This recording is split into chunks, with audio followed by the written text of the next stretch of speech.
દારૂ ડ્રગ્સના વિરોધમાં એનએસયુઆઈ દ્વારા બાઇક રેલી યોજાઈ। અમદાવાદમાં ગુજરાત યુનિવર્સિટીથી રેલીનો પ્રારંભ થયો। ગુજરાત યુનિવર્સિટીથી કોંગ્રેસ કાર્યાલય સુધી રેલી યોજાઈ। બાઇક રેલીથી યુવાઓને નશામુક્ત રહેવા અપીલ કરવામાં આવી। ઢોલ નગારાના તાલ સાથે બાઇક રેલીનું આયોજન કરાયું।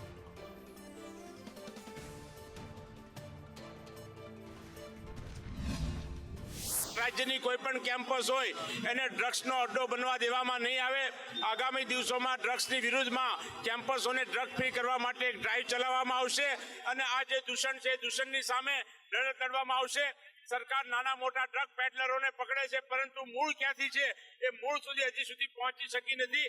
એનું ક્યાંક કારણ એવું છે કે સત્તાની ભાગીદારી આ ડ્રગ્સના કારોબાર વાળા લોકો સાથે છે। કોંગ્રેસ દ્વારા આજે એનએસયુઆઈના કાર્યકર્તાઓની સાથે રાખીને નશા મુક્તિની સાથે નશાનું જે વેચાણ થઈ રહ્યું છે, ડ્રગ્સ દારૂ જેવા ગુનાખોરીઓના પ્રમાણમાં લોકો વધી રહ્યા છે તે અટકાવવા માટેનો પ્રયાસ કરતી રેલી યોજવામાં આવી હતી। પરંતુ રેલીમાં મોટી સંખ્યામાં લોકો હેલ્મેટ વિના ટ્રિપલ સવારી અને ટ્રાફિકના નિયમોના ધજાગરા કરતા દ્રશ્ય છે તે અહીંયા જોવા મળ્યા હતા।